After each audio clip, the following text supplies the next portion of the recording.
یہ جو سوال کیا ہے نا آپ نے کہ قرآن کریم میں آتا ہے الیوم نختم علی افواہہم وتکلمنا ایدیہم وتشہد ارجلہم بما کانوا یکسبون۔ اللہ تعالیٰ یہ فرماتے ہیں کہ قیامت کے دن ہم مہر لگا دیں گے، ان کے منہ پہ مہر لگا دیں گے، اور ان کے ہاتھ پاؤں یہ سب ہم سے بات کر کے گواہی دے رہے ہوں گے۔ تو یہ جو آپ نے سوال کیا ہے کہ انسان توبہ کر لیتا ہے اگر، تو حقیقی توبہ کرنے کے بعد تو اللہ تعالیٰ کی رحمت سے امید یہی ہے کہ اللہ تعالیٰ کئی احادیث میں اسی مضمون، یہ مفہوم کئی احادیث میں موجود ہے کہ اللہ تعالیٰ کسی بندے کو بلائیں گے اور اس کو اس کے گناہ گنوانا شروع کریں گے کہ تم نے یہ گناہ کیا تھا، یہ گناہ کیا تھا، یہ گناہ کیا تھا۔ تو انسان پریشان ہو جائے گا کہ یہ تو اگر لوگوں کو پتہ چل گیا تو میں تو رسوا ہو جاؤں گا لوگوں کے سامنے۔ تو اللہ تعالیٰ اس کو سارے گناہ گنوانے کے بعد اس کو کہیں گے کہ میں نے دنیا میں تجھ پہ پردہ ڈالا تھا، تو آج قیامت کے دن بھی میں تیرے گناہ کسی کے سامنے واضح اور آشکارا نہیں کروں گا۔ تو اللہ تعالیٰ کی جو ایک صفت ہے نا، اللہ کے جو صفاتی نام ہیں، ان ناموں میں سے ایک ہے ستار۔ ستار کا مطلب ہوتا ہے جو آپ کی غلطیوں کو، آپ کے گناہوں کو، اس کو آپ کی جو مسٹیکس ہیں، آپ کے جو سن ہیں، اللہ تعالیٰ اس پہ پردہ ڈالتا ہے، چھپاتا ہے اس کو، کسی کو پتہ نہ چلے۔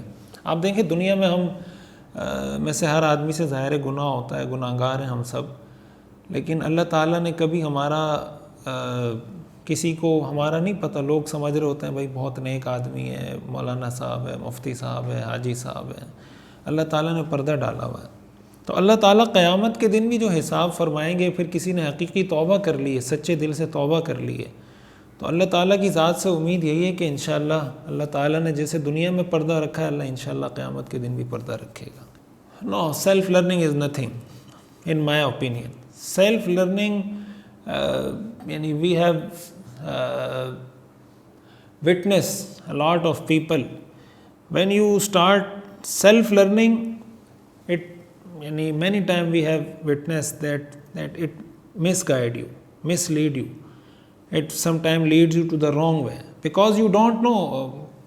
Sometimes you study Sahaba Kiram, if you study the Sahaba Kiram, sometimes they came to Rasulullah sallallahu alaihi wasallam and they used to ask a question regarding Quran, regarding Hadith. They were native Arab. Their mother language was Arabic, but still they weren't able to understand Quran. They weren't able to understand Hadith. So if you want to just learn all the thing by translation, or you just learn Arabic and you want to understand yourself, so I think it will misguide and mislead you to the wrong, it will lead you to the wrong way.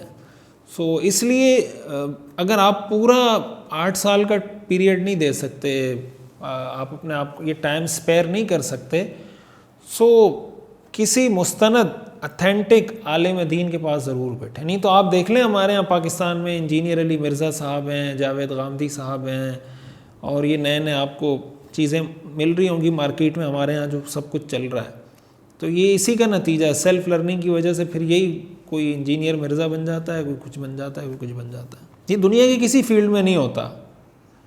یہ کوئی doctor self learning سے doctor نہیں بنتا، کوئی engineer self learning سے engineer نہیں بنتا، کوئی سائنٹسٹ سیلف لرننگ سے سائنٹسٹ نہیں بنتا۔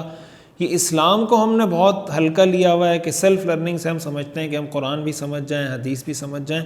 ایک تو بیسک چیز ہے نا، وَلَقَدْ يَسَّرْنَا الْقُرْآنَ لِلذِّكْرِ، نصیحت کی بات ہے کہ بھئی نماز پڑھو، روزہ رکھو، حج کرو، ماں باپ کا احترام کرو، پڑوسی کا خیال رکھو، راستے سے تکلیف دہ چیز کو ہٹاؤ، اس طرح کی چیزیں۔ یہ تو آدمی سیلف لرننگ سے سیکھ سکتا ہے، اس میں کوئی مشکل نہیں ہے۔ قرآن میں یہی کہا ہے وَلَقَدْ يَسَّرْنَا الْقُرْآنَ لِلذِّكْرِ۔